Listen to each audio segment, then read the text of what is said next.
Hello, Podsmashers of the internet, and welcome to another episode of Hey, Podsmash, where gaming goes to grab a beer, not die. Like Penguin just decided, and we thought maybe we would. We are a video game podcast smashing together ideas that you care about with video games. That's right. I'm your host, Termite. And I am also your host, Penguin. We are. Yes, yeah, we screwed that whole intro. It's just the whole rhythm is cool. gone. You just hit me with the whole mummification of yourself, and I was done. I was just like, no more rhythm. That's it. We are talking tonight. The idea that we are smashing tonight is we are going to break down Wikipedia's list of the best video games of all time. We'll break down why we are using this list as opposed to all the other lists that are out there. And we'll break all that down, but we'll go through each game. So it's going to be a lot of games that we talk about tonight. So we are trying to move this along quickly, but we are where gaming goes to grab a beer. So we like to spend time talking about what we are drinking tonight. As a precursor to this discussion and everything about this episode is kind of a fair warning. Seems like both Termite and I are a little bit exhausted and inebriated after hanging out today. Did we pregame? It sounds, I mean, you could consider it that we are recording this on the day that is Memorial Day to date this episode and of 2020. So both of us, we had talked to our families and we had agreed that we wanted to spend time with each other today. And Termite and I hung out in the bright hot sun of May and drank beer, which dehydration and alcohol generally are a bad combination. So I can only speak for myself and say that I'm feeling pretty good right now and just cracked open another beer. So Termite, yeah, I don't know how I've you're been feeling. chugging water for the last 2 hours. I took a small little nap, and I haven't really drank anything in the last hour and a half, if not longer. So I am on the road to recovery, and now we're going to drink another beer. And now you're going to derail that entirely by drinking another beer. Yeah, I gotcha. It'll be good. It'll be I good. want to start off by talking about what I'm drinking. Yeah, let's talk about what we're drinking, because we are where gaming goes to grab a beer. We are. Heavy Seas Beer from Baltimore, Maryland is a brewery that I love, and they have a variety pack, and in it is the American Pale Ale. And so the whole idea of the pack is that it's all different types of cannons. So there's like the double cannon, there's the Americanon, the Tropicanon, and anyway, this one says the Americanon, the Independent Trailblazer. This bold pale ale has been double dry hop with Centennial hops and Simcoe Lupulin hop powder with an ABV that won't turn you into a loose cannon. It's Nice. A true celebration of American independence. And it's only 5%. So this is a very good recovery beer. It in and of itself won't turn you into a loose cannon, but the other ones that you drink with it might. Would, yes. Absolutely. I am drinking the beer I brought today to hang out with you when we were hanging out, which is called Sierra Nevada is the brewery, and they are located in North Carolina, and the beer is called Wild Little Things, and it is a slightly sour ale, is what they call it. It is made with guava, hibiscus, and strawberry. So it is a sweet 5.5% ABV, sweet and sour kind of situation. I've been all about those sours, pink sours specifically recently, with the dragon fruit watermelon one that I've been having for a couple episodes back. So this is also very pink, very sweet, and also sour, but it's a lot more subtle in its flavors than the other one. So it's not quite as like punchy in the face dragon fruit.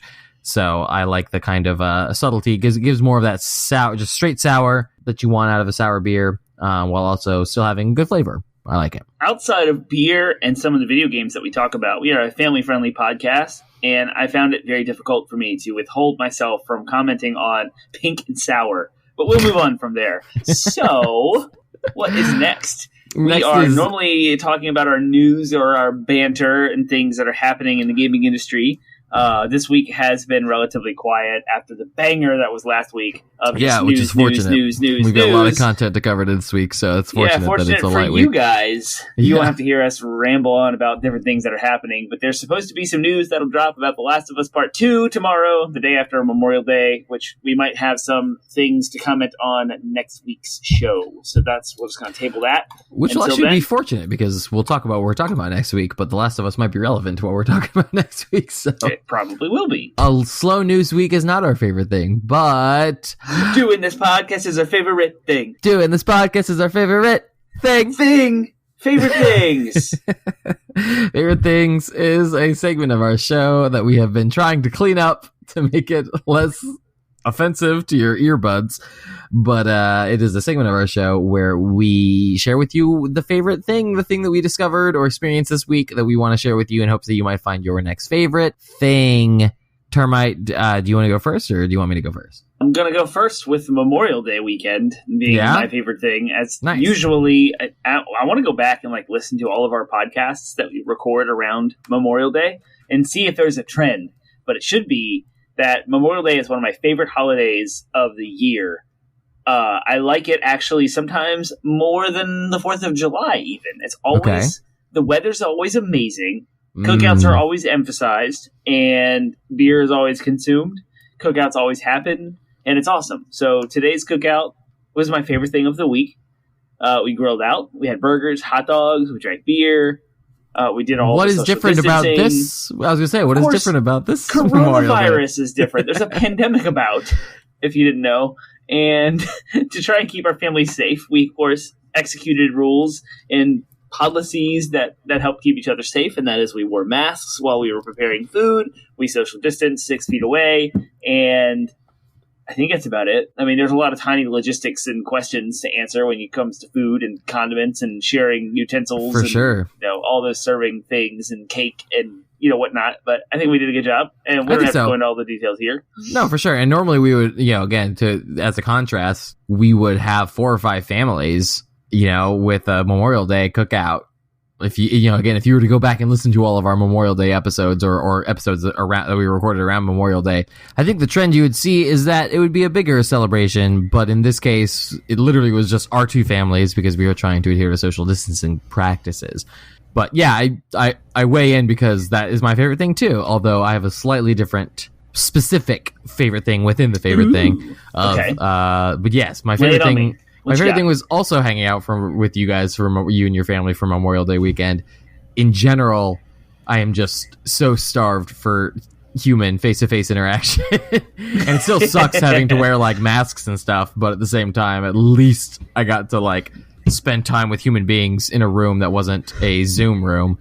Anyways, but specifically, the inside the favorite thing is I was so happy that my son got to get some social interaction today. He's only 1, so he's not going to have any memory of, this time in his life necessarily, but he went from being super salty and sour and in a new location and everything, and, the hot sun beating down on him, so he just didn't really seem in a good mood when we first got there. But then, hanging out with your son and your sons, I should say, and getting to play in your yard with your kids' toys, he was just having such a good time, and I was just thank God, he can finally get a chance to, because he hasn't really gotten the social interaction he normally gets with other kids, with our church and with his cousin that lives near our house. They're social distancing pretty hard, so I was oh my gosh, I'm so happy I got to see him play with other kids for once. Yeah, it was fun. So yeah, my 4-year-old has a mask that he loves to wear, and we've convinced him that he looks like a ninja, which sold him on it. He is in. Oh, perfect! I am a ninja. That is it. And he is running around the yard like a crazy kid as a ninja, and we're totally fine with all of that. That sounds great. So yeah, it was a lot of fun to watch them play. Yeah, exactly. So well, cool. Any other added thoughts for favorite things there? No, that's it. It was good. It was a lot of fun. It was cool to hang out. Hey, you made good burgers. The burgers were delicious. Oh, so good. I'm thinking about them now. I just wish I didn't have to leave them on the grill for the purposes of social distancing. I could have taken them off the grill a little early and let them set in the sun, and they would have been a little bit better, but it's okay. It's still yummy. Still yummy. Yeah. All right. Well, that is favorite things, which moves us to our next segment, which is DLC, which stands for downloadable content, is a conversation you wouldn't normally have about video games. So I think we can make this quick. I think we can do it in addition. Do it? Yeah, I think so. All right. I think so. Sweet. So we thought maybe this topic would be a DLC, but I guess not. It's cool. Okay. DLC Let's go. is today. So we're talking. So DLC normally is a conversation we have about video games. Could be related to the topic, could not be. In this case, we're talking about the best video games of all time. So I wanted to break down that idea of the best and extrapolate it a little bit. So I want you to think of someone or something that you consider to be the best of whatever it is. So it could be, and it can't be a video game. Is the only stipulation there. So It could be the best runner that you know. It could be the best, cook or chef or sports person or musician or whatever. Just think of the best person or best thing in its field. Best movie, I suppose, could work as well. But just what's the best? What's the best of whatever it is? Okay. And then we are going to make a video game about that. Ooh, that could be fun. Yeah. So are you ready? Yeah. Hit me with your best. Hamilton is the best musical that ever made. All right. What's a Hamilton video game look like? A Hamilton video game is basically Assassin's Creed of the American Revolution. I love it. And so Assassin's Creed 3. Right. Except from the perspective of white people being played by minorities. Right. And there you go. That's pretty much it.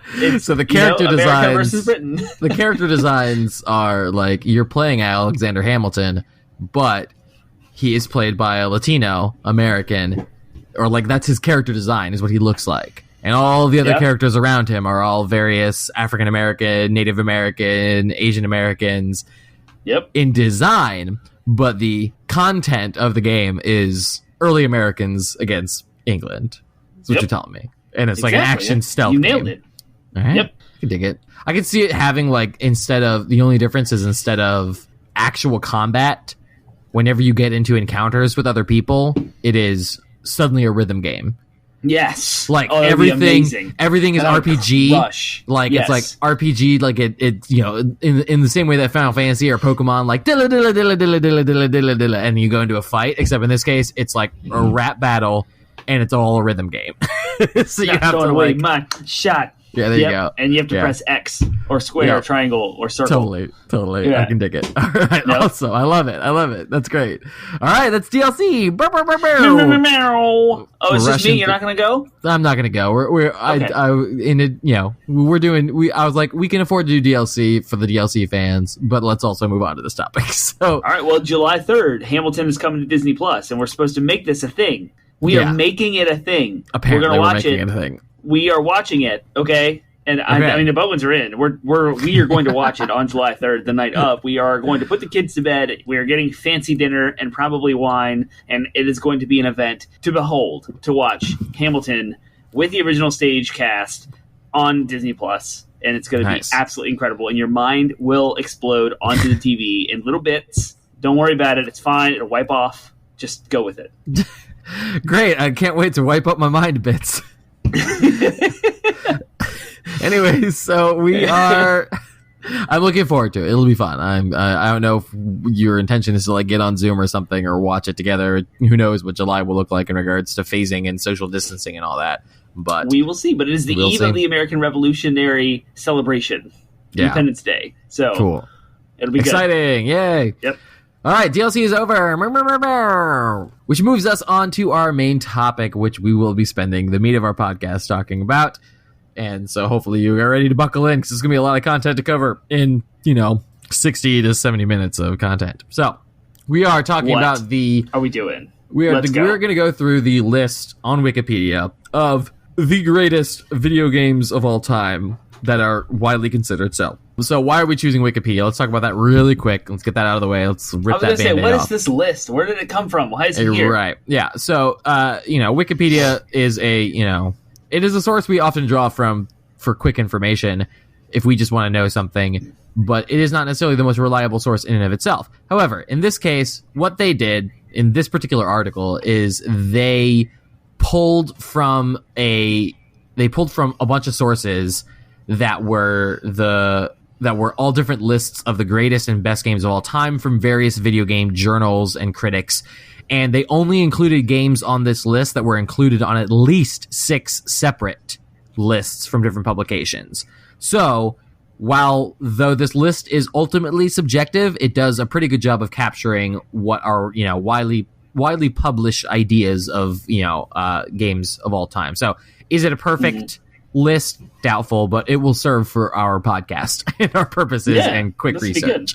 I'm looking at the list of resources on Wikipedia, and there are websites such as Game Informer, Polygon, IGN. I mean, these are all the bigwigs, right? Yeah, these are the Popular stuff that Mechanics, Edge, GQ, all over the place. Yeah, G4 Tech TV, remember that? I mean, that was a thing. So, all over the place. There's 47 different resources on the Wikipedia page, and it looks like they did a good job of curating the big list from all of them. So that's cool. Cool. And then to furthermore give you some structure and some framework, we're going to first answer the question that whether we think, and again, this is another subjective, but whether we think each entry should be on the list, why or why not.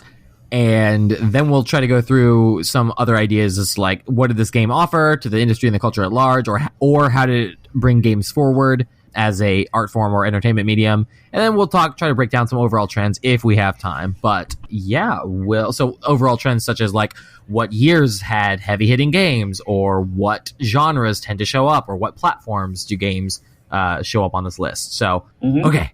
Sound good? Everything sound good? Everyone on the same page? Let's dive in. It's a lot of content, so let's dive in. All right, cool. So we'll start with the year. The first on this list is so if you want to follow along on this list, if you are in front of a computer or have your phone and can pull it up, it might be helpful to follow along with the list. If not, if you're sitting in your car, please by all means do not pull up this list if you're driving.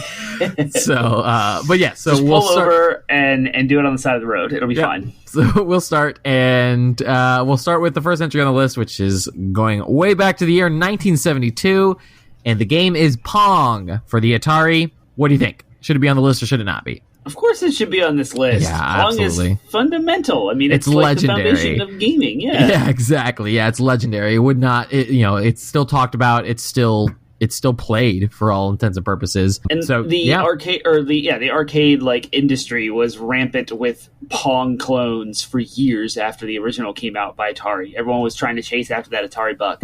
And you can go back to our 1970s by the decades episode, and we talk a little bit more at length about it. But Pong is, it's monumental and it's foundational to absolutely video games. Yeah. Yep. Yep. Cool. Awesome. Next on the list, 1977. So what is that? 5 year jump. Yep. Yeah. Next entry on the list is Zork, an adventure game for the PDP, the original platform PDP-10, which is not a platform I'm familiar with, but Zork It was ported to Atari. It was ported to Commodore 64. It was on IBM PC. I mean, it was pretty much everywhere. But it's kind of the original adventure game, adventure in the original sense of like point and click, or like interacting with the environment through commands. Wasn't this like in Red? No, I was going to say Red Dead. What? It makes no sense. Ready Player One. Ready Player One. Yeah, they talked about Zork and Ready Player One. Yeah, I don't have a lot of experience with Zork, so I can't really speak from experience on this. But again, it is kind of culturally foundational for video gaming, so I suppose it should be on the list. I can't really. Yep. We're not going to really be able to weigh in till like the mid '80s in regards to games we think should be or not be on the list. But if you ever played any of the Telltale games, those are kind of like rooted in this kind of adventure style game. Mm-hmm. Yep. That's cool. That's it. So cool. Sure, awesome. It deserves to be on there. What's next? So next is Space Invaders. Space Invaders. You skipped a year. I did. I skipped the entry. Asteroids is also the next one on the list. So we can talk about both of those for what they are. Sure. Both are arcade games. Both are shoot 'em up. Both are kind of this idea of like you are on the ground and you are trying to stop things from coming to the ground. So it's kind of a vertical, thing. Space Invaders from 1978 was on the Taito, probably eventually ported to the Atari. Asteroids was on the Atari originally. So, Space Invaders and Asteroids, I would say sure, in regards to, we're talking about late 70s, so games at the time, couldn't really do much differently. They kind of brought games into space, if that makes sense, like the idea of space and stopping aliens and asteroids, which is a theme that carries on through games, to this day. So I would say Space Invaders and Asteroids should be on there. Space Invaders being published by Taito, that was a Japanese company, and it showed the prevalence of Japanese publishers in America and their popularity, and how like Atari was very Western and they had their very business model that was around, and everyone was chasing after the Japanese arcades because they were so well done, including Atari. And Asteroids was revolutionary because they used like a different graphic style. I think it was called Rastor versus Vector. Yeah. Mm-hmm. And it was like a different type of monitor. And it was just an entirely different. It was an answer to Space Invaders. So again, Western, Eastern, like companies, competition, we win. Everyone, the gamers win, right? We got two awesome games, 1978, 1979. So that's good stuff. Cool. So in contrast to every entry so far, we suddenly land in 1980, where there are not one, not two, but three entries that have all made it onto this list. So again, talking about overall trends, suddenly we're seeing the 80s come around, and we're starting to get some years that include some pretty serious heavy hitters. Yeah. So we have Adventure is the first one, which is an action-adventure game published by Atari for the Atari 2600. It is kind of the first dungeon crawler in a lot of ways, and it's as opposed to Zork, which was all text-based. Adventure actually rendered an environment. It was squares and polygons in regards to what it looked like. You were a little square moving through a bunch of other squares, collecting squares to go through squares. But, using some imagination, those squares became dragons, and this square area became dungeons, and you became a hero. So I would say, moving forward adventure games in particular from just being, normal text-based adventures that relied entirely almost on your imagination, suddenly it brings it forward and actually renders an environment. And you still have to use your imagination, but it created an added action to action adventure, if that makes sense. Yeah, I mean, this is like the original dungeon crawler. It's kind of the precursor to what we would see in later titles of like Final Fantasy and Zelda, and this is before all those things existed. So this was like awesome at the time. It's like, shoot, okay, action adventure, not just an adventure game like Zork, but you actually control somebody, a character, an avatar through an environment. So in real time, Yep. Cool, awesome. So next is Missile Command. Don't really have a lot to say on this one. I don't actually even remember that or how it's different from Asteroids and Space Invaders, so I will bow out on weighing in on why this should or not be on the list. Yeah, I don't really know a whole lot about it either. Looking at a screenshot of it now just to remind myself of what it even is. And it looks like there's like tanks on the ground, and you shoot like straight lines up into the sky. And I have no clue. I'm not a child of the 80s. I don't want to offend any Missile Command fans. Yeah, I was gonna say I don't want to offend any Missile Command fans out there. But in regards to staying powers, 30 years later, I feel like whereas Adventure and Pong and Asteroids, I immediately recognize due to pop culture. I don't really recognize Missile Command, so I don't know if I would say it deserves on this list. Again, but I can't really weigh in because I don't really have a lot of experience with it. So, bomber planes and satellites fly across the screen, launching missiles of their own. As a regional commander of 3 anti-missile batteries, a player must defend 6 cities in their zone from being destroyed. That is a Wikipedia description of what the game is. Great. Because I don't Sorry, know. Missile Command. I don't know if I think that it should be on the list or not. What do you think? Yeah, I have no idea. Okay, cool. Yeah. In stark contrast, this is a game that probably defines the year 1980 for video games and may define video gaming altogether, and that is a eminently recognizable name, Pac-Man. Pac-Man. Yeah, 100%. 100% deserves to be on the list. Yep. It was published by Namco. It was originally on in an arcade platform, so it was an arcade game. But game is great. It is the classic puzzle solving game. Just the recognizability of the characters, the franchising. That game, legendary. So foundational in regards to early video gaming. I think that if you were to talk to any given person, what was the first video game? They'd be wrong if they said Pac-Man, but they'd probably say Pac-Man as the first one they could remember. Yeah, one of the early things, yep. Yeah, I mean, this was like early competition against another player. You could rack up a different high score, and people packed around the arcades to watch each other play. I mean, it was monumental in so many different other facets. It's under the maze genre, which is kind of strange. It kind of is a genre in and of itself, because not really like an action or a platforming game. You just got dots and it's kind of a puzzle game, but maze works just as well to me. Yeah. Cool. Again, published by Namco, which was a Japanese developer in the Western space. So they continue to rack up those hits. Cool. Awesome. All right. Next is Defender. We've been hitting shoot 'em up this early.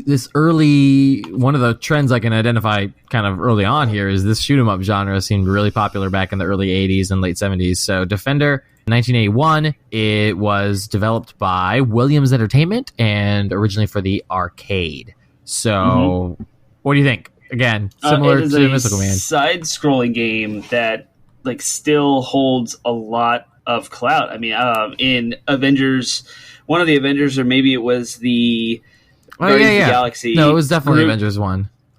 Groot was playing Defender on like a little handheld. Oh, never mind. Just to show, Galaga was the one that was playing on in Avengers.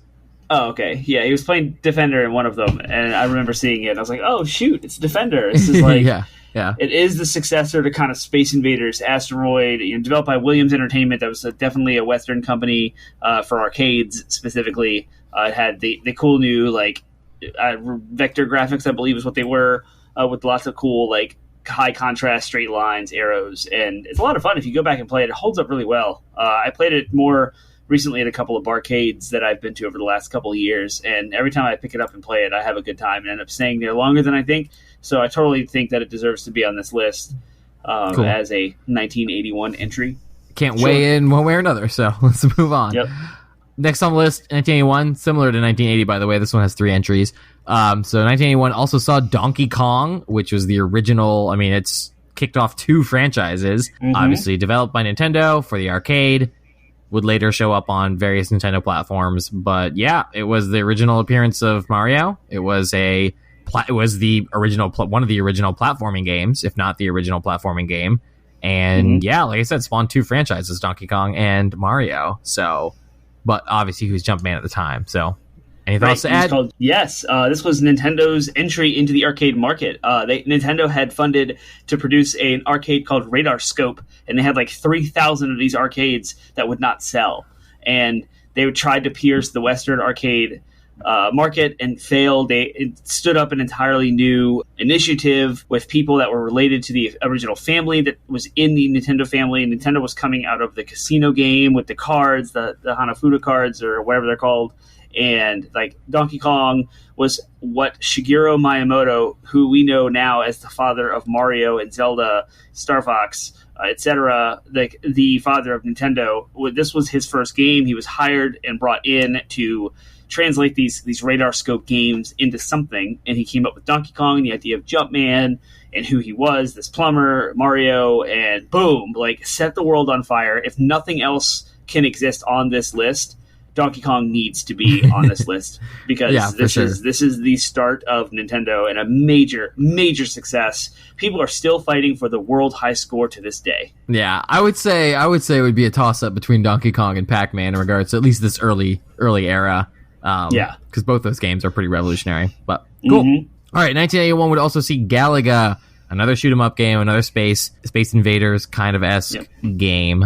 But again, it is also, like I said, it was featured in Avengers. It's got a sort of pop culture cult following that I would say, though I don't necessarily see its appeal, I can say that it is popular enough to warrant itself on this list, probably. But yeah, developed by Namco. Galaga is legit. Like I remember as a kid, my brother and I would play at like pizza parlors at various arcades, and we would just get hooked on Galaga. There's like these strains of bugs coming in various directions. The Space Invaders was very calm. Like the enemies were just linear across the top of the screen, and with Galaga, they were coming in on the sides. They were coming in rows. They were turning and twirling and spinning around, and like there were these things that would come and grab you and steal your ship and kill you. It was just so much more dynamic than Space Invaders was. That it's still appealing. It's still fun to play even today. I have the NES version, so it's fun. Galaga totally deserves to be on this list. All right, fair enough. All right, so moving on to a new year, 1982, we would have 4 games. So we're starting to see some years that are competing for number of best games of all time. So yeah, 1982, we would see the first one here was Joust for the arcade, and was developed again by Williams Entertainment. And if I remember correctly, it was a side-scrolling action game with, like, did you compete with another person for the high score? And, like, one of you is riding an ostrich and the other one's riding some other bird. Is that how that works? Yeah, it's a weird game, but yeah, exactly. You, like, tap the button to fly, and hit left and right to go in a certain direction, and it was very competitive. So a lot of these other arcade games in the past were kind of one player at a time. This one had 2 joysticks. You could play 2 players at the same time and like joust each other, and also strike enemies down for more points. So totally the same engine. We talked 2 or 3 weeks ago about video game engines. Defender was also published by Williams Entertainment. This game is as well. And so it was definitely there was a commonality. You can go play both games and you can see they were definitely based on the same like engine. But yeah, Joust was a very high intense action game, competitive multiplayer, totally perfect for arcades, and I think it deserves to be on this list. Cool. Awesome. 1982 would also see Mrs. Pac-Man would be the next one. Again, a follow-up to the original Pac-Man, except this would be developed by Midway as opposed to Namco. Also for the arcade. What are your thoughts on Mrs. Pac-Man? I don't know if Mrs. Pac-Man should be on the list, because I don't think, if we're trying to answer the question, what did it add to the culture at large? How did it bring games forward? I can't really see how it does anything that Pac-Man doesn't. But, again, I was not even alive in 1982, and my experience with Miss Pac-Man is very limited. So, what are your thoughts? Yeah, it was just a sequel, right? So they just iterated on it. They made things like faster, and some of the AI is a little better, and the fruit maybe is a little different. But yeah, I'm with you on the, does this deserve to be on the greatest video games of all time? It was awesome and amazing, but it's a sequel. It's just kind of a continuation of what was already done. So, yeah, cool. I love Miss Pac-Man more than Pac-Man. I personally do, but Pac-Man what was kind of the fundamental, right? So right. Yeah, Miss Pac-Man wouldn't exist without Pac-Man originally. Yep, but yeah. Cool.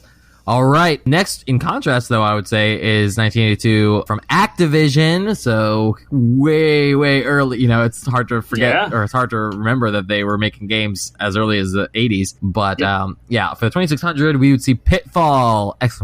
Pitfall. I remember playing Pitfall on the PC, and I loved Pitfall. It was another platform game, but as opposed to Donkey Kong, which had a little bit more verticality, climbing ladders and stuff like that, Pitfall was all about trying not to fall in these pits. So a lot of jumping and swinging on ropes and stuff like that, but it was for its time, it was a great looking game. They were doing a lot with those graphics. So I would say Pitfall deserves to be on there. It does, and I think so. It's Activision's entry onto the scene as like the first third-party independent developer. They chose to develop their game for the Atari 2600. If you look at this list and you're following along, you'll notice this is the second console video game listed. Everywhere else is either on a PC or an arcade, and Adventure was the first one. So having a full-blown, like, at-home, on your TV, console, platform gameplay is just blew your mind, right? And it kind of set the precedent for what we see today of Western platform games, like Prince of Persia, Uncharted, and Assassin's Creed, etc. So, yeah, Pitfall is definitely monumental, and I think it deserves to be on this list. I messed around with it and dabbled, but didn't really find it too appealing myself, but I understand what it did. So cool. All right. Next, to close out 1982 is Robotron 2084. I don't even know what this game is. I pulled up the link, and it looks, to me, indistinguishable from any of the other shoot-'em-up games on this list. It is listed here as a top-down shooter, but again, Williams Entertainment on the arcade. Weigh in. I have nothing to add on this. I do believe, because of a game that was later released for the N64, Robotron 64, that when I played that, this is kind of the first, quote, twin-stick shooter. So we played Helldivers as a modern idea of what this is, or like Super Smash TV, if you played that back in the Super Nintendo days. That was an arcade as well. This is like that top-down kind of shooter. Enemies come at you from all sides. You are completely free to run around anywhere. So Galaga was a top-down shooter. You were relegated to the bottom of the screen. Space Invaders, same deal. Enemies came from the top. You were relegated to the bottom of the screen. But on this game was different because you had a full 360-degree frame of enemies coming in at you, and you could shoot in all directions and get power-ups and stuff. And it was super difficult, but it was totally different and mind-blowing at the time. So, yeah, I totally agree that this should be on here. Cool. All right. Then we skipped 1983 because nothing. Screw Apparently. You, 1983. You had nothing. I guess so. 1984. 1984, the prophesied year of George Orwell's dystopian book that has passed and was not nearly as bad as he thought it was going to be. But yes, here we are. 1984 saw a couple of good hits in video games. So we'll start with Elite, which is listed here as anything about this. It is listed as a spaceflight simulator by a developer called Acornsoft, and it was the original platform was the BBC Micro. I don't know what any of those things are except for spaceflight simulators. So I'm going to pull it up real quick. Again, if we're talking about staying power in regards to like a game's like relevance to later generations and its ability to be timeless and its ability to, you know, have an indelible mark on the gaming industry, I can't really see how Elite is on there, except for the fact that it is apparently the first space flight simulator, if we're looking at trends here. And great, awesome. Spaceflight games are clearly a top-selling genre now these days. I say that tongue-in-cheek. So, yeah, I just don't see how what this adds to it. But again, so apologies to any Elite fans out there, but I don't see it. I don't get it. So This game, published by on the platform for BBC Micro, is the British Broadcasting Corporation that is in Europe. And Europe, as I've said in the past on this podcast, had a vibrant and very, very rich PC gaming industry. And they had a ton of different little consoles that were all like based on different variations of PCs. And we didn't see them very much in America at the time. So the fact that, a space flight simulator published by Acornsoft on the BBC Micro, sure. I guess I have no reason to think that they should not add this to the list for what you said, and the fact that this is kind of the first hoorah from Europe, which is cool.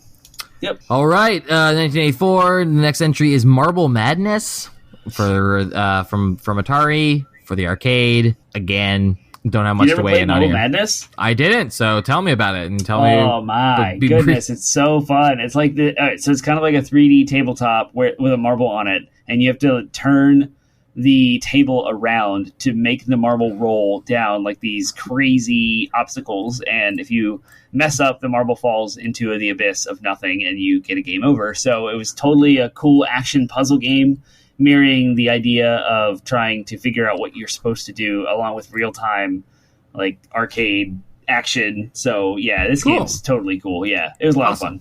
So I think it should be on this list. Yep. Okay, cool.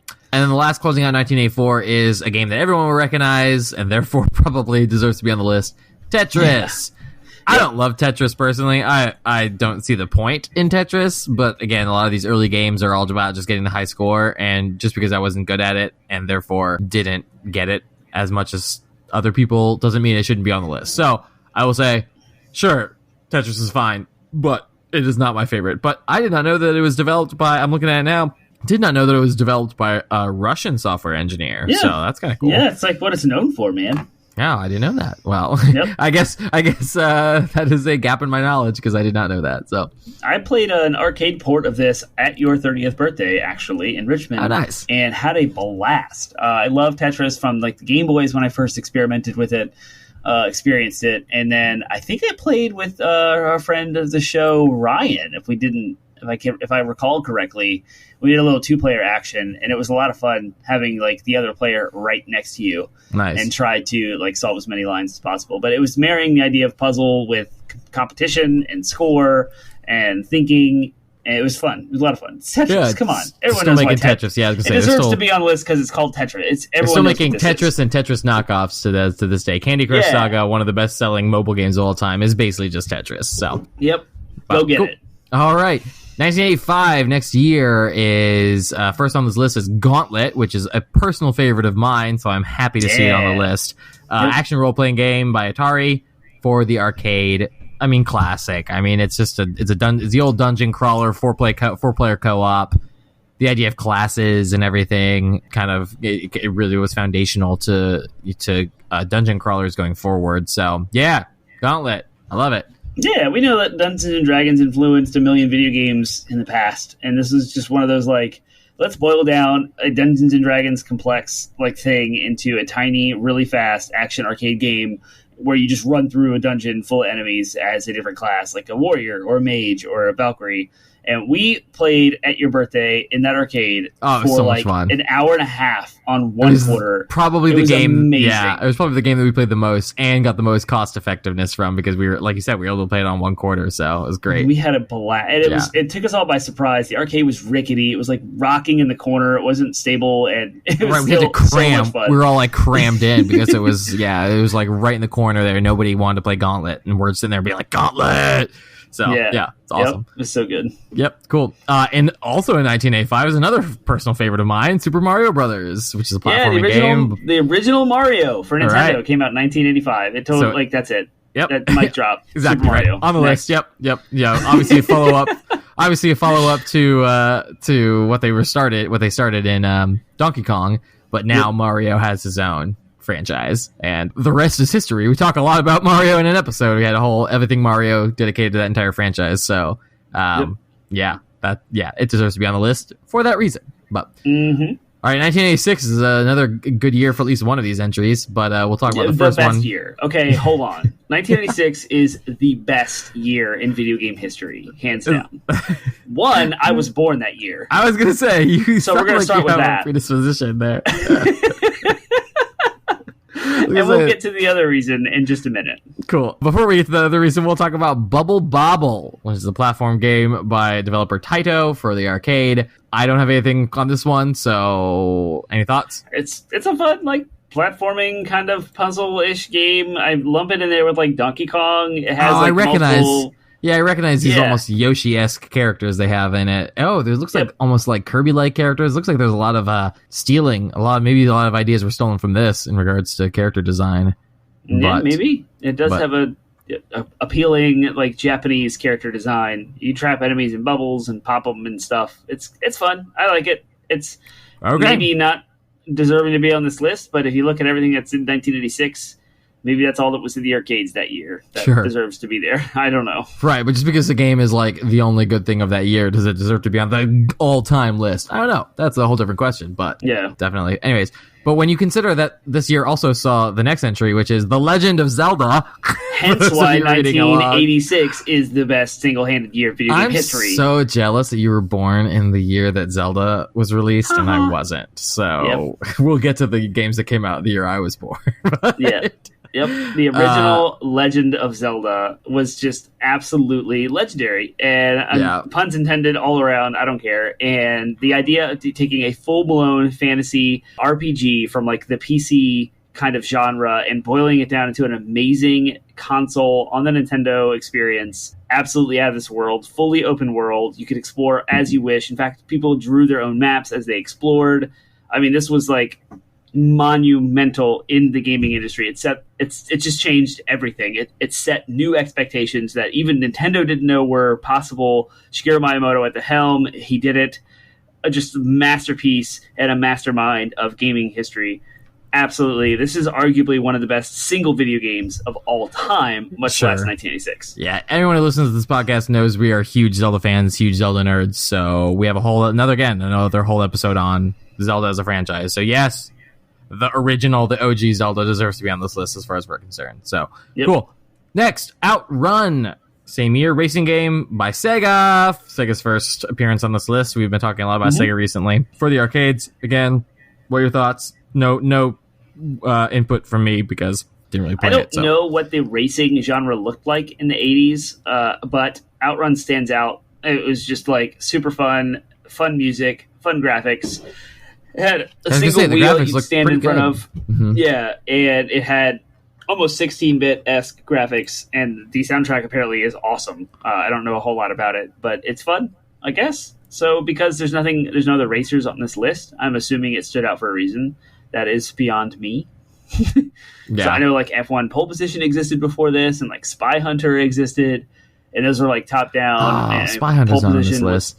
It's not, and nor is pole position, which is kind of a bummer, because pole position was super fun as an F1 racer. But this game was more of like you guys are in a Ferrari and you're traveling out west and you're racing through palm trees and beaches, and kind of the precursor to Daytona USA and Cruising USA and all those kind of games. So I guess it can be on this list. I don't have a reason for it not to be. Cool. All right, next we're jumping years to 1987, and this year would start off, at least in regards to this list, We're starting off with Contra. Yeah, Konami, Contra's developed by super fun. Konami, legendary for the Konami code, which would unlock in this particular game would unlock 40 extra lives or something like that. I don't remember exactly what it gave you. Mm-hmm. Anyways, run 30. and gun game, kind of a precursor Come on, to Dan. 30 lives. Jeez. precursor to the third-person shooters we have these days. And similar to what you were saying, enemies can attack from all angles, and you are kind of platforming your way through an environment. Great game. Love it. Grew up on Contra. Love it. Do you know the Konami code? Up, down, left, right, A, B, start, right? Almost. Up, down, left, right, BA start. BA, start, yeah. Nope, just one BA. Just BA start. Oh, really? Oh, okay. Yeah. Well, yeah. I almost. am not. Maybe that's why I keep getting it wrong. I'm like, all right, 1987. Do you have anything to add with Contra? No, Contra's side-scrolling shoot 'em game. It's awesome. Little upgrades to the guns and different types of I love the strategies upgrades. Yeah, Mhm. Cool. Run and gun. That's a perfect Awesome. description. Yep. Sweet. We'd also see 1987 Double Dragon, which is a beat 'em up game. Techno's Japan for the arcade. Didn't have a lot of experience with Double Dragon, but grew up familiar. You know what I mean? Like it was one of those cultural phenomenons that everybody loved Double Dragon. So yeah, Have you ever played Final Fight or Streets of Rage or any what's the Maximum Carnage from Spider-Man or any of the Teenage Mutant Ninja Turtle beat 'em up games? Did you play any of those? I did. Yeah. Double Dragon is the father of all of those. Gotcha. It was the first time you side-scrolling, two players at the same time, co-op, and just beat enemies up and jump and run around.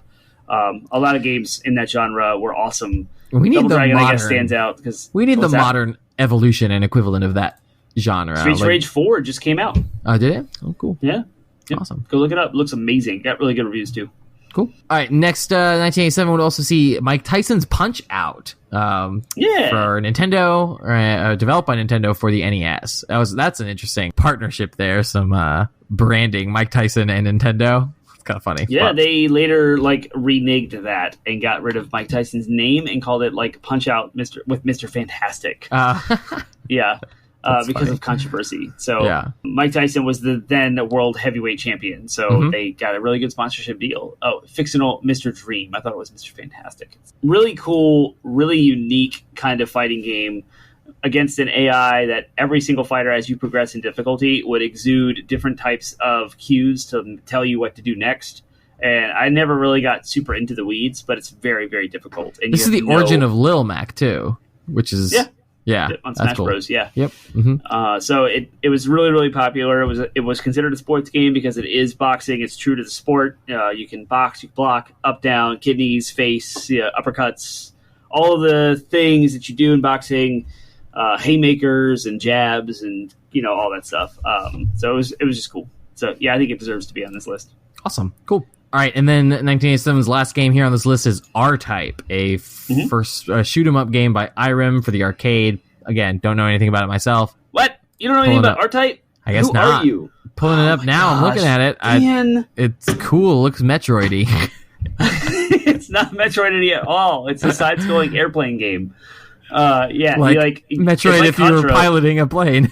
No, because Metroid has whole exploration and the whole Metroidvania thing. But you're in space. You're on different planets and you fly left to right or right to left, and you have upgrades to your ship, speed, shields, different types of weapons.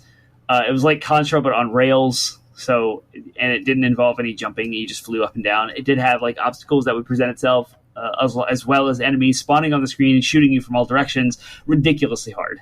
But it's super fun. Yeah. Cool. You ever play any side-scrolling airplane shoot-'em game? Sure. I just didn't play R-Type, apparently. And apparently it's one of the best video games of all time. So I should probably go back and revisit it at some point. You should. I have R-Type 3, I think, on Super Nintendo. Nice.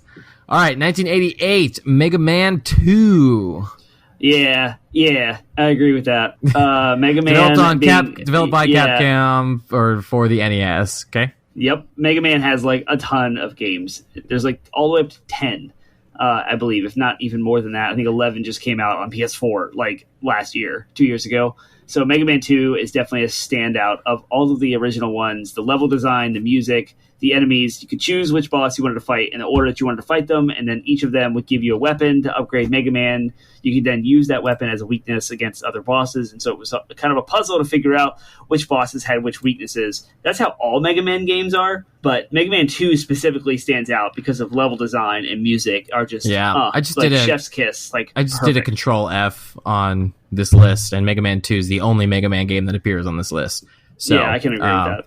And but I do believe that Mega Man deserves to be on this list. So I don't have a lot of experience with Mega Man 2 myself, but I think Mega Man entry deserves to be on this list. So if it's Mega Man 2 is the standout, then by all means. So all right, cool. 1988 would also see Super Mario Bros. 3 by Nintendo for the NES. Yes. Absolutely. Yeah, they just took what they did in Super Mario Bros. 1 and made it better. So they made it they had world maps and power-ups and an inventory, and it took you can go left and right instead of just right. You have like dynamic sky levels with underground levels and hidden tunnels and secret like shortcuts, and it was absolutely bonkers. If you go back and just like think about what the world looked like in 1988 in the world of video games and play Mario 3, your mind will be blown. Nintendo continues to just like upend the table when it comes to what's possible on the NES, and Mario 3 is no joke, and it's like arguably the best Mario game, hands down. Like people of my age and maybe a little older will argue that Super Mario Brothers 3 is the best Mario game ever made. So it definitely deserves to be on this list. I was gonna say, I think we have that argument or make that argument in our Mario episode. So yeah, it's so good. Yeah, cool. All right, finally, now the year I was born, 1989, son. This is what you got. This is what I got. I'm so sorry. This is what I got.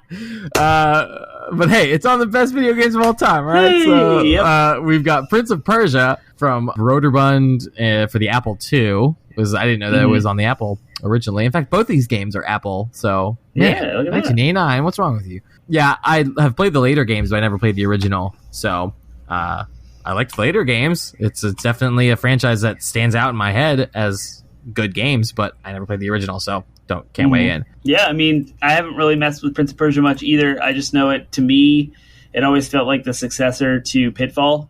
Yeah, that's what it looks like. Plus. I'm looking at it right now. It looks like Pitfall. You know, action adventure with platforming and puzzle and combat. And we see the later entries of Prince of Persia be kind of like what you'd see with Uncharted, third person, like platforming, jumping around, and combat, like Assassin's Creed and stuff. So, yeah, I guess I don't know much about what happened in 1989 without looking it up, but sure. It deserves a mention. Yep. Arguably more impactful, at least from just a perspective of what it brought to gaming, is SimCity would also come out that year by Maxis for the Amiga and the Macintosh. I would say it deserves to be on the list by sheer virtue of the fact that simulating games are still being made and are still popular to this day. And I would say SimCity kind of started that by giving you the ability to simulate you running and creating your own city. So I don't love the genre or the franchise, but hey, I don't have to for it to be still considered one of the best. Right. Yeah. It spawned a whole genre of sim type games. I mean, we know The Sims, we know Roller Coaster Tycoon, Farming Simulator. I mean, they're all like rooted in the original SimCity. And it took the highly complex ideas of what it's like to run a city and boiled it down to an attainable like video game that's fun yet compelling and challenging. I've had a lot of fun with SimCity over the years. Cool. 1990, we'd see the first entry here, Secret of Monkey Island, an adventure game by LucasArts for the PC. I have never played it, but I like enough people talk about it and with high regard that I think it probably deserves to be on this list based on the fact that it's just so legendary. It is hilarious, for one. I never played the original. There was a port of one of them to the PlayStation 2, and I thought the comedy was like absolutely hilarious and super well written. But it is an adventure game in its original sense, like Zork. You know, it's a follow up to the kind of text based. Yeah. It's a precursor to our Telltale's games that we love. But yeah, you were just like, what is it, Threepwood, I think was his last name, and you were on an island, and you would interact with objects and try to figure out how they would interact with each other and collect things, talk to people, and find clues. And it was really, really, really cool, like fun game. I kind of want to play it right now. But anyway, yeah, it deserves to be on the list for sure. For 1990. Cool. Did you say that we jumped to 1990? We did, yes. It's not 1990. Also in 1990, there's two entries on this list. In addition to Secret Monkey Island, you have Super Mario World. on the Super NES by Nintendo, obviously. Introductions of Yoshi and just better looking game. So yeah, sure. Any Mario game that, got staying power is going to be one that's on this list for me. So yeah. It cool. Took everything cool about Super Mario 3 and leveled it up for the Super Nintendo. Nothing earth-shattering, I wouldn't say, but definitely worth mentioning. I mean, we're in the 90s now. The 90s are the golden years of video games, dude. Oh my gosh, we're gonna get crazy. Get ready, strap in. We have some of our heaviest hitting years here in the 1990s. So so 1991. Here's where we've got a year. This is our first year where we just see breakaway hit after breakaway hit. So we're going to be in 1991 for quite a bit here. So the first game here on the list for 91 is Another World, a platform game by Delphine Software for the Amiga and the Atari ST. Don't have a lot of experience here on this one, so I'll let you weigh in if you want to. I have no idea what this game is. In fact, right now is the first time I've ever heard of it. Yeah, clicking it. So I don't know if I would say it deserves to be on the list. Looks like it's a Why does the Wikipedia article say Ni no Kuni? Another World redirects here for the 1991 game Another World. It's related somehow to Ni no Kuni. I don't know how, but okay. Okay. Sure. Maybe that's what Ni no Kuni translates? I don't know. A video game called The Another World. See, Ni no Kuni. Yeah, I don't know. Oh, maybe I'm wrong. Okay, it's just the title. I see. Yeah. Gotcha. Okay, cool. Never mind. Not related to Ni no Kuni at all. Not related at all. Yeah, okay, I don't know anything about this game. I don't know if I like it on this list or not, but I guess people love it, so... In contrast to that, you've got Civilization, turn-based strategy game by Microprose for the PC. Sid Meier, was he involved in the first one? Was he? I don't know. I don't know. It's always what we know today. Is Sid Meier's. Yep, Sid Meier's Civilization. Bruce Shelley. Yeah. Yep. So it is. Yeah, it is a strategy game in the same vein as Age of Empires and Warcraft, but a lot slower and more about progressing civilization as opposed to just straight combat. So yeah, this game is legendary. I mean, this franchise, I should say, is definitely, people love Civ.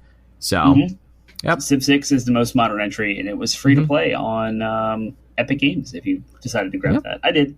Yeah. Cool. All right. Another entry in the Zelda franchise for 91 on this list of best games of all time. Link to the Past, obviously by Nintendo for the SNES. Yeah. Again, you talk to people about their favorite Zelda games of all time, Link to the Past is going to come up. So, yep, that's it. Yeah, everything about that's Zelda all 1, that needs to be said. Yeah, it's awesome. Yeah, cool. All right, next is Lemmings, which is a puzzle game by Psygnosis for the Amiga. Don't have any experience with it. You never played Lemmings? I didn't play Lemmings. Oh Apparently, my gosh, it was so fun. There were these little people that would walk in a direction endlessly into their death, even if you didn't stop them. And the idea was to build structures, bridges over gaps, ladders for cliffs, and to get as many of these little tiny people to the end and save them as possible. And it was very hectic because they would spawn and run, and they would just keep walking, and you had to build a bridge as they were crossing it, kind of mentality. It was super fun. That's super funny. Cool. I learned something about on puzzle. Yeah, I heard something about Lemmings recently, and that is that the whole idea of lemmings all committing suicide together ritually or whatever is based on really, really, really poor experimentation and treatment of lemmings, and that they don't actually do that in the wild.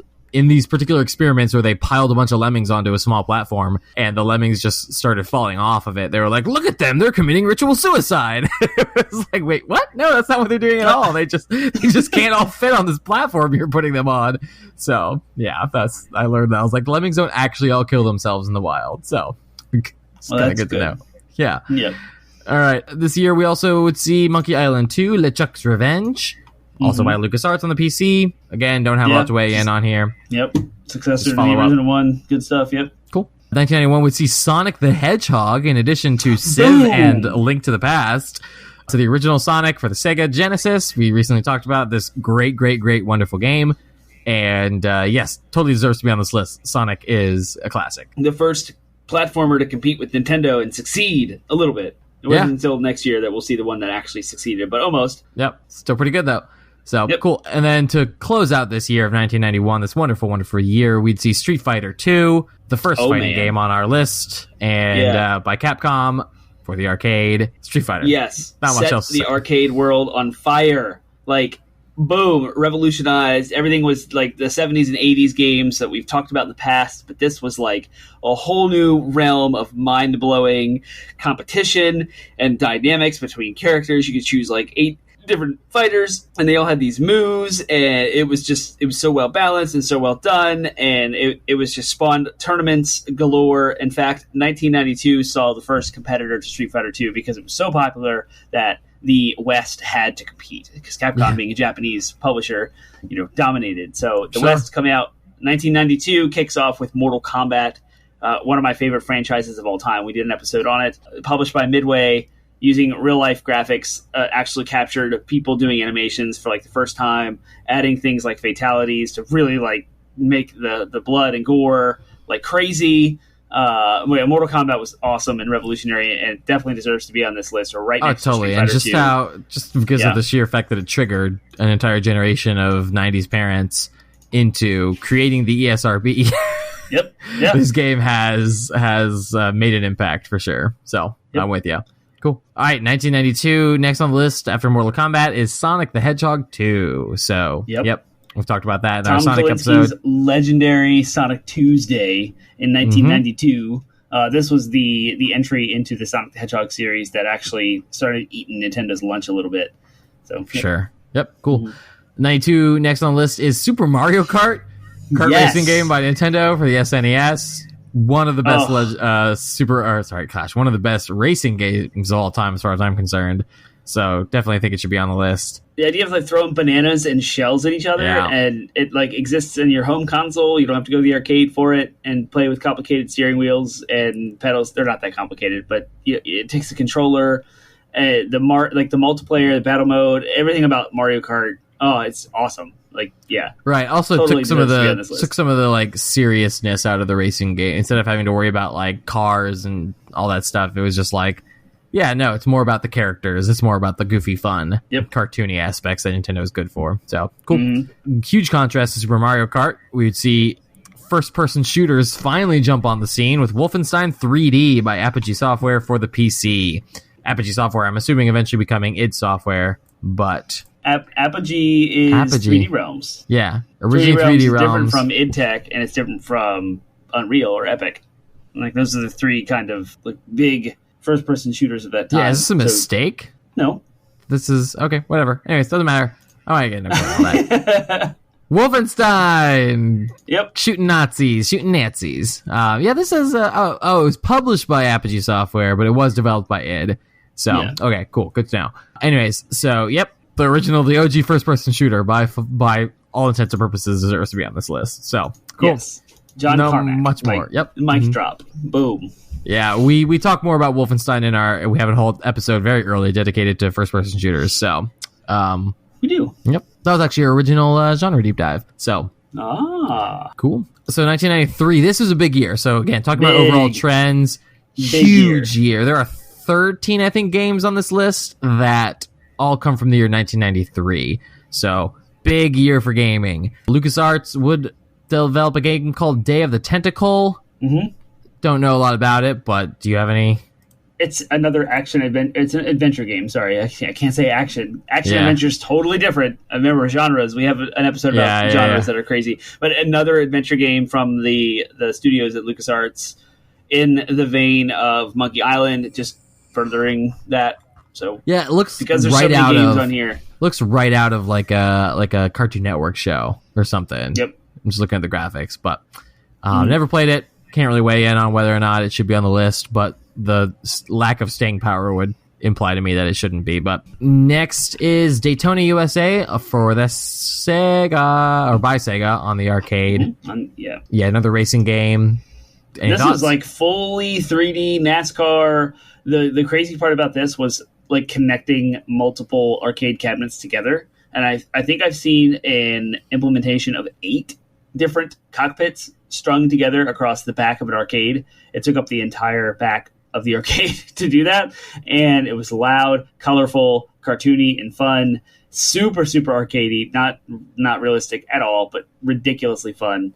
So yeah, Daytona USA on this list. Totally agree with that. Cool. Doom is next on the list. So you gotta have Doom. Yeah, in many ways, the follow-up to Wolfenstein. The if Wolfenstein was the grandfather of first-person shooters, Doom was the father. So Doom's like launched an entire genre, which many of the games going forward from here on out will be first-person shooters, especially as we get into the 2000s. So Doom was the OG in regards to that. So developed by id for the PC originally. We have a whole episode on everything Doom. So we talk more about that first entry there. But again, that in and of itself is an indication as to what we think it should be on the list for. So, any thoughts, Doom? Yeah, just better than Wolfenstein 3D, more dynamic levels, like crazier action, nuts, kind of scary, better graphics. Kill some demons. Exploration, fun, yeah. It's awesome. Yep. Cool. All right, 1993 also would see Zelda, another Zelda entry, Link's Awakening in this case, which was just absolutely amazing. Yes, recently redone on the Switch. This came out for Game Boy. Sorry, I just came out for Game Boy because this was my first entry into Zelda. This was my first Zelda game ever on the Game Boy, and the fact that they pulled this off, a game that is on the scale of a full-blown console but on a handheld, because a lot of Game Boy games were kind of the phoned in or like boiled down kind of greatest hits, Reader's Digest, if you will, experiences on the Game Boy. But this was a full-blown Zelda game on the Game Boy with ridiculous amounts, full-blown 8 dungeons and hidden secrets across the main world and the connections, the stories, the characters. There's a whole secret trading sequence that would result in some stuff. It was just a lot of fun. So if you have a chance to pick it up on the Switch today, absolutely worth it. The music is awesome. Yeah. So, Link's Awakening. Another heavy hitter sequel follow-up, Mortal Kombat 2, 1993, fighting game Midway for the arcade. Yeah, 93. 1993 was so good. I know. Oh Mortal Kombat 2 was, as we talked about in the Mortal Kombat episode, I think it was both of our favorite Mortal Kombat games. So, yeah, I lost definitely sleep over deserves to be that on the game. list. It was so good. Yeah, it was good. That year would also see, again, heavy hitters, Myst, a classic game originally for the Macintosh, apparently, but I know that it eventually got ported to PC by a developer or publisher called Broderbund. Yep. Broderbund. Anyways, one of the classic puzzle adventure games. Just it had this air of mystery and mystique to it. Definitely a fully realized first-person environment. So, like, I always thought of it like Doom, except without any of the action, just puzzle solving. And I loved it. Myst is great. Yeah, I never played it, but I have a copy of it for the 3DO sitting on my shelf. I should fire it up sometime and run through it's fun. Yeah. It's fun and hard and weird and great. I love it. Yeah. As a kid, I didn't really understand it, but I definitely saw the appeal to it. So. Yep. All right, cool. NBA Jam, in contrast, sports game by Midway for the arcade, kind of really would prototype a lot of sports games, what we think of as modern sports games, as in is it NBA is now what the game franchise is? 2K No, developed. those are like simulating games. This is an arcade. There was a whole you can split the whole sports genre into two fields, arcade and realistic, or like simulation. And so what we have is NBA 2K is more realistic. It's like actual NBA players and realistic, like 5-on-5. NBA Jam was like 4-on-4, and you could set the rim on fire, and you could use turbo shoes and like sprint around, and it was nuts. NFL Blitz was kind of the successor to this. Midway made a string of sports games across different entries. I mean, there was basketball, football, etc. So yeah, NBA Jam was just ridiculously fun. There was a port to Super Nintendo. There was a successor, NBA, like something else. I can't remember the name of it right now, but I'm sure if you played it on the N64, it was there. But we had a lot of fun. But this is more of like your couch co-op, buddies getting together, almost fighting game-esque, like arcade level of fun. Super not serious and super not realistic. But yeah, NBA Jam, he sent the roofs. He's on fire. I mean, that was like a trope from the game. Anyway. Nice. Yeah. All right. Next on the list is Phantasy Star 4, role-playing game by Sega for the Genesis. I don't really have a lot of experience with the Phantasy Star franchise.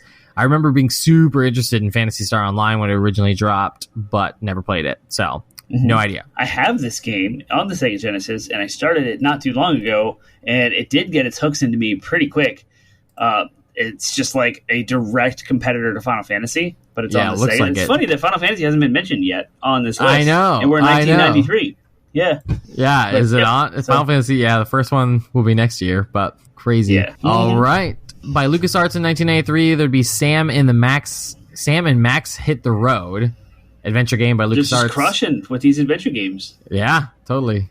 And LucasArts too. I mean, this is like the third LucasArts game on the list. Yep. Yeah. I remember these are the best games of all time by year. Yeah. And that means it's boiled down, which means there's other games from these publishers and developers too that aren't mentioned here because they're not the best. But yeah, the fact it's that there's crazy that there's 4 entries from LucasArts. None of them are Star Wars yet.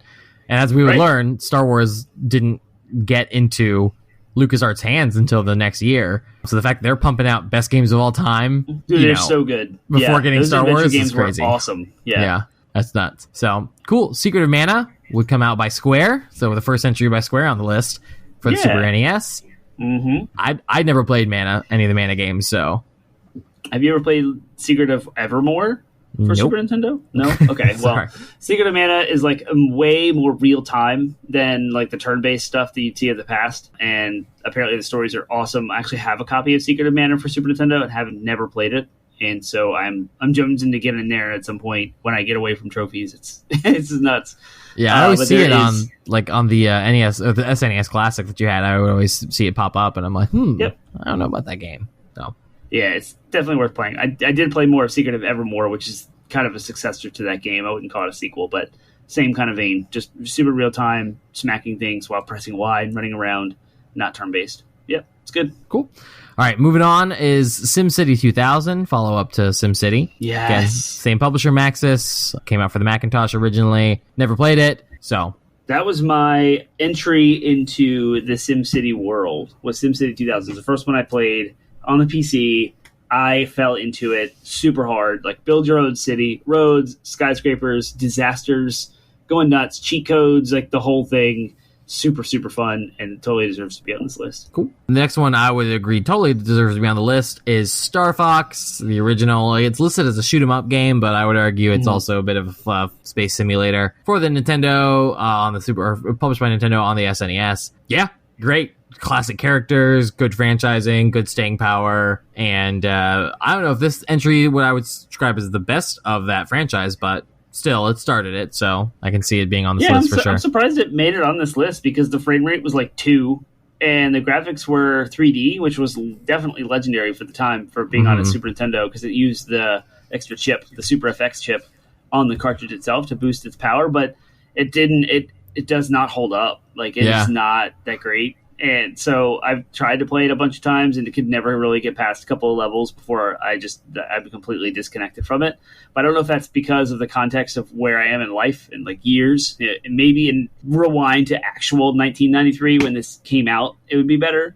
But I don't understand why it's on this list. And I would actually argue that it should not be. But that's me. Cool. Yeah. Interesting. All right. I don't disagree, by the way. I just... Yeah, I would be like, oh, Star Fox. So, of course, Star Fox is one of the franchises that should be on this list. But you're right. I don't know if Star Fox, the original game, should be on the list or not, as opposed to other entries. But, all right. First game here from EA. Yay. They're finally on the list. They're finally here. Showed up to the party. They released a game for the Amiga and the PC called Syndicate, which is a real-time tactics game, which is a genre we haven't really talked about, but it's kind of in that RTS genre. But, yeah, I never played Syndicate. Did you play Syndicate? Nope. I know absolutely nothing about it. It's the first time I've heard of it. Yeah. Yep. Staying for the first EA game on the list. I'm not quite sure it has the staying power that deserves to be on the list. So I don't know. We will say maybe a no on this one, but I don't know. Cool. All right. So we're at a turning point here. We are 70 minutes into the show. And we are in 90, or a little bit more than that, actually, because 77 minutes, because we had the whole flub with the recording. So we are running out of time here. And we are in 1994. We still have lots of years to go on this list. So I propose that we wrap up here and do a part 2 in a few weeks. And I didn't want to, I mean, I now that we are actually diving into it, I realized that one of the fallacies in thinking we could do this in one episode was the fact that if, we were torn between two options, which is either just read the list and be like, yes, no, yes, no, yes, no for each entry, but that would have been a disservice to each of those titles. So being able to kind of break down why we think that they should be on the list, I think was more valuable and will continue to be more valuable in part 2. So why don't we wrap up here, considering we're coming up on the 80-minute mark, And unless you want to try to blast through 1994, but there's some good games here in 1994, so I don't know. I want to talk about some stuff in 94, so it's going to be a while. Okay, cool. Yeah. Well, then why don't we spend the rest of our time just really quickly talking? Okay, so we just blasted through like 20 years worth of games, and we have another 20 years to go. So what are some kind of overall trends that you're seeing here from those first years from 1972 to 1993? What are some of those trends? Lots of adventure games. We saw, like you mentioned, from LucasArts, 4 of them, and we saw Zork, and then a lot of platforming games. Now, I don't know if that means people like platforming games and adventure games, and that's why they're on this list, and other types of genres are not there, but it is interesting how platform games lend themselves to like the console market and popularity of being able to play a game at home versus like the arcade. And if you look at what's published on the arcades on this list, it's a lot of action games or like score-based stuff early on, and then you can see fighting games later with Street Fighter 2 and Mortal Kombat. And so it's just like the more competitive score-based stuff in the arcades versus the I'm going to make progress in a game at home on the console or my PC with the platformer games and the adventure games.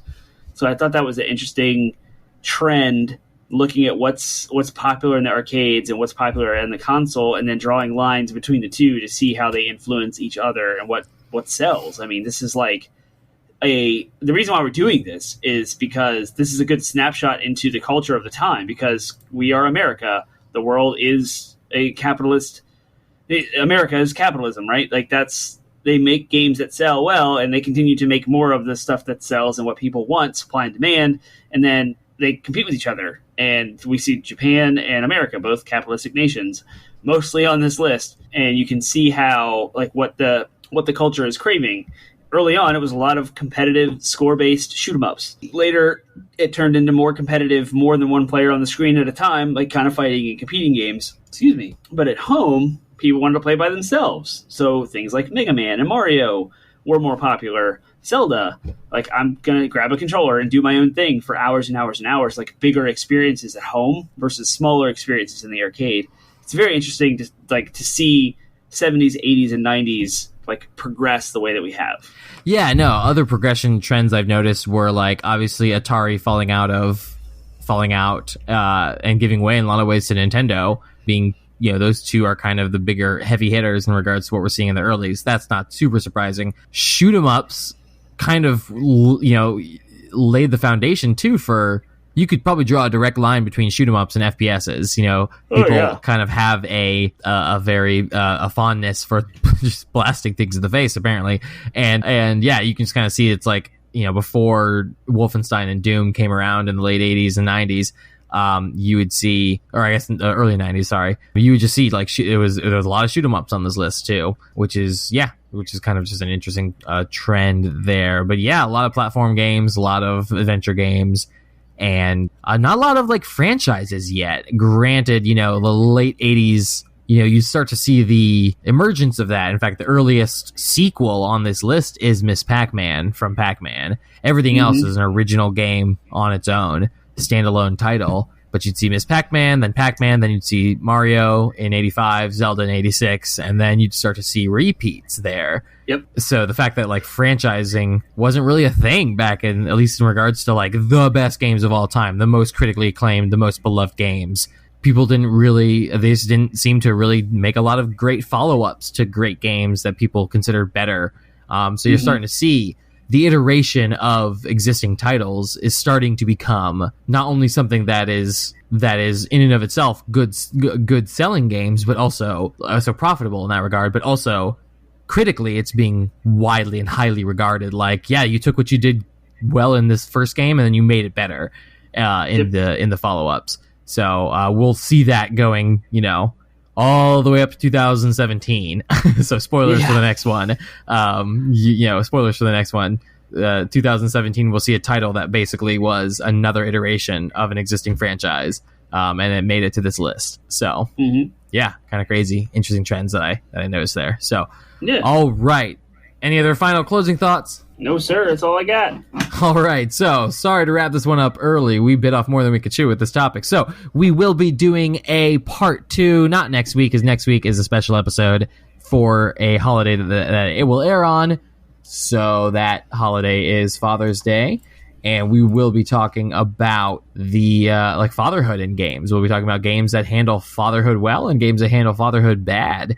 Right? Is that what's coming up next week? Yeah. And It's perfect timing because The Last of Us Part 2 comes out at Father's Day weekend on Friday before Father's Day. And this episode will air the Monday, not the one the one we're talking about. The Father's Day episode, the week of Father's Day, will air on the heels of that. And we want to talk about fatherhood and video games and how it's represented, as well as highlight The Last of Us, which is a very father-focused video game. So look out for that with the first game coming out, because we will record it before the sequel comes out. So we won't know anything about the sequel. Yep. Yeah, exactly. Awesome. So we won't know how they continue to handle fatherhood in the free franchise beyond that first game. But anyways, if you enjoyed this episode and want to talk to us about whether you think certain games we did not do them justice, or games that you agree with us shouldn't be on the list, or games that you disagree with us that we said it should be on, that you're like, no, screw that, that's an awful game. We want to hear from you. So, Termite, tell the good people of the internet where they can find us